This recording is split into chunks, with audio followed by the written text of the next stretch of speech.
Hello दोस्तों, स्वागत है आपका हमारी एक और न्यू वीडियो में। दोस्तों, क्या होता है कि अगर आपके पास कोई पार्टिकुलर एक सप्लाई है, जैसे मान लीजिए आपके पास 12 वोल्ट या 18 वोल्ट 20 वोल्ट इस तरह की कोई सप्लाई है और उससे आप या मोटर चलाना चाहते हैं या कोई एलईडी जलाना चाहते हैं, कुछ भी जो चलाना चाहते हैं, लेकिन वो आपका वोल्टेज ये अलग अलग लेता है। जैसे आपका ये मोटर है 12 वोल्ट है, कुछ मोटर आपके 6 वोल्ट आते हैं, कुछ ये एलईडी आपका 12 वोल्ट है, कुछ 6 वोल्ट की आती हैं, और ये जैसी एलईडी ये आपका 4 वोल्ट की एलईडी होती है। तो अगर उसी एक सप्लाई से मान लीजिए आपके पास 20 वोल्ट सप्लाई है और उससे आप इसको भी जलाना चाहते हैं या इसको भी कभी जलाना चाहते हैं, या आप इसको कम या ज़्यादा रोशनी के साथ या कम या ज़्यादा स्पीड के साथ इसको चलाना चाहते हैं, तो ऐसे में आज की इस वीडियो को ज़रूर देख लीजिएगा, क्योंकि आज की इस वीडियो में पूरा सलूशन हम बताने वाले हैं कि चाहे आपका एलईडी हो, चाहे आपका इस तरह का कोई छोटा बड़ा मोटर हो, तो आप कोई भी सप्लाई हो आपके पास 20 वोल्ट 25 वोल्ट 30 वोल्ट तक कोई सप्लाई हो,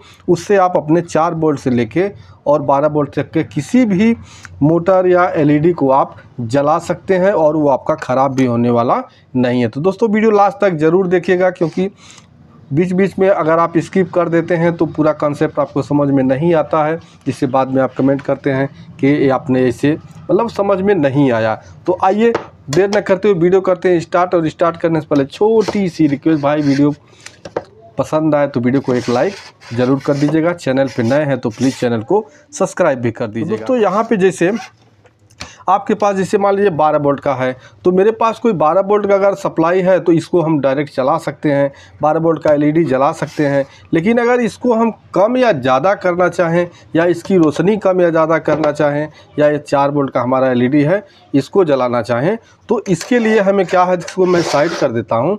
तो आपको इसके लिए क्या करना है, एक आपको रेगुलेटर ये ले लेना है। इस रेगुलेटर का नंबर है LM317, शायद आपको कैमरे में दिख जाए इसका नंबर, ठीक है।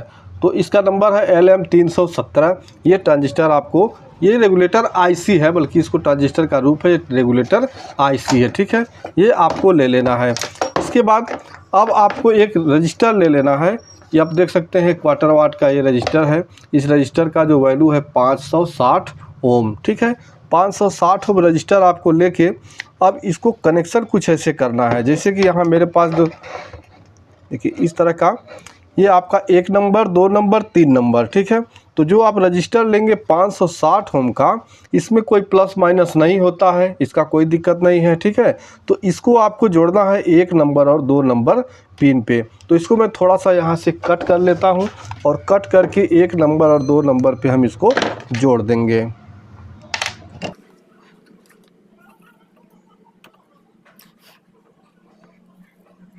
एक नंबर और 2 नंबर पिन पे हमें इस रजिस्टर को इस तरह से जोड़ देना है, ठीक है। अब जोड़ देने के बाद अब आपको चाहिए एक वायर, जो कि मैं यहाँ चिमटी वाला वायर ले रहा हूँ, ठीक है। ये हम आउटपुट के लिए प्रयोग करेंगे। तो आउटपुट के लिए प्रयोग करेंगे, सबसे पहला यहाँ नेगेटिव है और ये पॉजिटिव है। तो इसके साथ एक और कंपोनेंट आपको ले लेना है, वो आपका पोटेंशियल मीटर। ये पोटेंशियल मीटर आप 10 के से लेके और 100 के तक का कोई भी ले सकते हैं। अब इस पोटेंशियल मीटर की जगह आप प्रीसेट भी ले सकते हैं, लेकिन प्रीसेट को बार बार घुमाने में प्रॉब्लम होता है, इसलिए आपको इस तरह का टोन कंट्रोल यानी पोटेंशियल मीटर ले लेना है, ठीक है। लेके अब यहाँ पे देखिए, एक जो आपका नेगेटिव का वायर है, इसे वॉल्यूम कंट्रोल के यहाँ पे साइड वाले इस नंबर पिन पे आपको जोड़ देना है। अगर आप इस साइड में जोड़ते हैं तो आपका ये उल्टा काम करेगा, और इस साइड में जोड़ते हैं तो यहाँ पे ये सीधा काम करेगा। अभी दोस्तों, यहाँ ब्लैक वायर जोड़ लेने के बाद एक और आप नेगेटिव के लिए वायर ले लेंगे, वो किसी भी कलर का ब्लैक भी ले सकते हैं, ठीक है। तो यहाँ पे मैं इसके साथ एक और वायर जोड़ लेता हूँ, ये आपका आउटपुट के लिए काम करेगा, ठीक है। तो यहाँ पे दोनों को मैंने एक ही साथ यहाँ इस पॉइंट पे जोड़ दिया है। अब इसके बाद एक छोटा सा वायर और ले लेंगे, देखिए इस तरह का, और अपने टोन कंट्रोल के बीच वाले पॉइंट से यहाँ पे जोड़ लेंगे, बीच वाले से जोड़ के। और अब इसका जो ये वायर हमको अपने LM317 रेगुलेटर आईसी के 1 नंबर पिन से यहाँ पे इसको कनेक्ट कर देना है। तो दोस्तों, यहाँ मैंने इस देखिए इस एक को जोड़ा तो दूसरा हट गया, तो भाई इसको भी अब जोड़ दूँ दोबारा, तो ये हमारा जुड़ गया, ठीक है। इतना जोड़ लेने के बाद अब हमें यहाँ इनपुट के लिए एक रेड वायर की भी ज़रूरत है, जो कि यहाँ पे 12 वोल्ट या 30 वोल्ट जो भी आपके पास सप्लाई है उसका इनपुट देने के लिए एक वायर आपको जोड़ना है। ये आप जोड़ेंगे अपने ट्रांजिस्टर के 3 नंबर पिन से। ये 3 नंबर पिन से हमारा ये इनपुट का हो गया। अब दोस्तों यहाँ ये एक इनपुट हो गया और ये हमारा ये इनपुट हो गया, ठीक है। और यहाँ पे मैंने एक ब्लैक आउटपुट के लिए यहाँ पे जोड़ा, ये आउटपुट हो गया, इनपुट हो गया। अब एक रेड कलर का जो हमें और चाहिए आउटपुट के लिए, इस वायर को जोड़ना है। तो इसको आपको जोड़ देना है अपने बीच, इस रेगुलेटर आईसी के बीच वाले पॉइंट से, यानी 2 नंबर पिन से। तो ये अब हमारा सर्किट बन के कंप्लीट हो चुका है। अब ये हमारा रेगुलेटर यानी आपका 0 से 3 वोल्ट से लेके और 30 वोल्ट 35 वोल्ट तक आप कोई भी सप्लाई इससे ले सकते हैं। तो दोस्तों मेरे पास इस समय 12 वोल्ट की सप्लाई है, मैं 12 वोल्ट सप्लाई इसमें कनेक्ट कर देता हूं। लेकिन उससे पहले अपनी सप्लाई को हम चेक कर लेते हैं कि हमारी सप्लाई कितनी यहाँ पे है, क्योंकि हमारा जो बैटरी है वो बैटरी हमारा कितना वोल्ट करंट दे रहा है, ठीक है। तो यहाँ मल्टीमीटर को हम 20 वोल्ट के रेंज में रख लिए हैं और यहाँ पे प्लस माइनस लगाते हैं, देखते हैं। तो देख सकते हैं यहाँ 13.75 वोल्ट हमको करंट यहाँ पे मिल रहा है, ठीक है। तो अभी हम क्या करते हैं, इसके प्लस और माइनस पे हम यहाँ पे वायर अपना जोड़ देते हैं। जो हमारा इनपुट के लिए हमने वायर जोड़ा है इस पर हम प्लस माइनस को इन कर देते हैं। इसमें सप्लाई जोड़ दिया है। अब क्या करती है, इसके आउटपुट को हम एक बार मल्टीमीटर में सेट कर लेते हैं, यानी इसके जो प्राड है उसके साथ यहाँ पे इसको हम कनेक्ट कर देते हैं। तो यहाँ पे देख सकते हैं हमने इसे कनेक्ट कर दिया है और कनेक्ट कर देने के बाद जो हमको सप्लाई यहाँ पे मिल रहा है वो 12.71, ठीक है। तो अब इससे हम इसको कंट्रोल करेंगे। तो यहाँ पे देख सकते हैं कि आपको सबसे जब कम करने के बाद हमको 3.6, 3.06, 3.05 इस तरह से हमको वोल्टेज मिल रहा है। अब इसको जैसे जैसे हम बढ़ाएंगे तो वैसे वैसे हमारा वोल्टेज यहाँ से बढ़ता जाएगा। देखिए यहाँ 4 दशमलव कुछ हो गया, 5.6 वोल्ट, ठीक है, 7 वोल्ट, 8 वोल्ट, 9 वोल्ट, इस तरह से हमारा सप्लाई यहाँ से बढ़ता चला जाएगा। अब दोस्तों एक चीज़ यहाँ बता दें, जब इसको आप यूज करेंगे तो जो आपका रेगुलेटर आईसी है इस पे हीट सिंक लगाना ज़रूरी है। अगर हीट सिंक नहीं लगाते हैं तो आपका रेगुलेटर आईसी बहुत जल्दी गर्म होके ख़राब हो जाएगा, ठीक है। तो अब ये हमारा वोल्टेज तो प्रॉपर काम कर रहा है।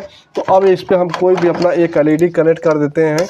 यहाँ पर एलईडी कनेक्ट करके देखते हैं हमारा एलईडी यहाँ पर कम या ज़्यादा यानी कंट्रोल कर सकते हैं, ठीक है। यहाँ देखिए ये हमारा उल्टा है और इसका हम वायर ये प्लस माइनस हमारा उल्टा जुड़ गया, इसलिए यहाँ इस तरह से हुआ, ठीक है। तो यहाँ हमने देखिए एलईडी को कनेक्ट कर दिया है। अब एलईडी को हम यहाँ से कंट्रोल कर सकते हैं, जैसा कि देख सकते हैं यहाँ पे। अब जैसे जैसे हम इसको कम या ज़्यादा जैसे करना चाहें उस तरह से इसको पूरा कंट्रोल कर सकते हैं, ठीक है। देखिए यहाँ पे जितना कम चाहे उतना कम, जितना तेज़ चाहे उतना तेज़ हम यहाँ पे जला सकते हैं। अब अगर मान लीजिए हमको कोई मोटर चलाना है या इससे हम जो हवा, मतलब गर्मी का महीना चल रहा है तो इससे हम हवा लेते हैं, और हवा लेने के लिए अगर ये फुल स्पीड हमेशा चलता है तो अगर इसको हम कम करना चाहें तो ये सर्किट आपके बहुत काम का चीज़ है, ठीक है। तो यहाँ पे हम प्लस माइनस लगाएंगे लेकिन अभी आपको ये दिखेगा नहीं। इसके ऊपर हम एक टेप लपेट देते हैं, तब आपको इसकी स्पीड साफ दिखेगी कि हमारा स्पीड बन रहा है या नहीं बन रहा है, ठीक है। तो इस तरह का एक टेप ले लेते हैं और यहाँ पे हम इसमें ऐसे लपेट देते हैं, ठीक है। तो अब देखिए यहाँ पे मैं इसे कनेक्ट कर देता हूँ अपने रेगुलेटर सर्किट से। तो यहाँ पे देख रहे हैं हमारा मोटर जो है वो अभी लगभग फुल स्पीड में चल रहा है। आप देखिए इसे हम जब कंट्रोल कर लेंगे देख सकते हैं यहाँ पे बिल्कुल स्लो, आप देख सकते हैं बिल्कुल स्लो चल रहा है।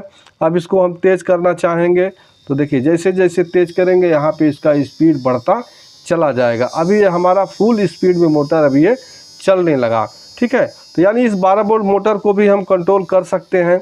अब दोस्तों यहाँ पे एक चीज़, अब अगर ये 4 वोल्ट का हम एलईडी जलाना चाहते हैं तो भाई इसके लिए आपको सावधानी से इस सर्किट को यूज़ करना होगा। सावधानी ये कि सबसे पहले आप अपना वोल्टेज यहाँ पे चेक कर लीजिए कि मतलब जो वोल्ट उसको चाहिए उतना वोल्ट यहाँ पे आप मल्टीमीटर लगा के, अगर आपके पास डिजिटल मीटर है तो उसमें सेट कर दीजिए और आपका वोल्टेज वहाँ उतना सेटिंग हो जाना चाहिए, ठीक है। तो जैसे कि यहाँ देख सकते हैं 3.34 यानी यहाँ 4 वोल्ट के आसपास हम यहाँ पे सेट कर देते हैं, ठीक है।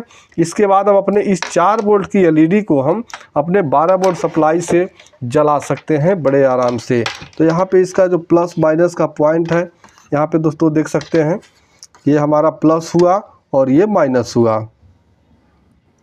तो देख सकते हैं कि हमारा जो 4 वोल्ट का एलईडी है वो भी इस 12 वोल्ट सप्लाई से यहाँ रेगुलेट करके हम बड़े आराम से इसको भी यहाँ जला सकते हैं, और इससे भी कम हम जला सकते हैं, और इससे ज़्यादा कर देंगे तो भाई हमारा एलईडी तुरंत ख़राब हो जाएगा। अब दोस्तों एक चीज़ यहाँ मैं और बता दूँ, ये तो आपको हो गया कोई एलईडी हो गया, कोई मोटर हो गया, इसको आप इस तरह से यूज कर सकते हैं। इस सर्किट का एक विशेष फ़ायदा और भी है, अगर आपके पास कोई बैटरी है, यानी आपका 3.7 वोल्ट की बैटरी है तो भी चार्ज कर सकते हैं, अगर आपके पास 6 वोल्ट की बैटरी है तो भी चार्ज कर सकते हैं, 12 वोल्ट की बैटरी है तो भी चार्ज कर सकते हैं। बस ये है जितने वोल्ट की बैटरी को आपको चार्ज करना है उससे कम से कम 5 से 6 वोल्ट एक्स्ट्रा आपको सप्लाई इसके इनपुट पे चाहिए, तभी उतना ये आउटपुट दे पाएगा। तो दोस्तों इस तरह से आप 12 वोल्ट या 20 वोल्ट 24 वोल्ट जो भी आपके पास सप्लाई है उससे आप 3 वोल्ट से लेके और मैक्सिमम आपका इनपुट जितना है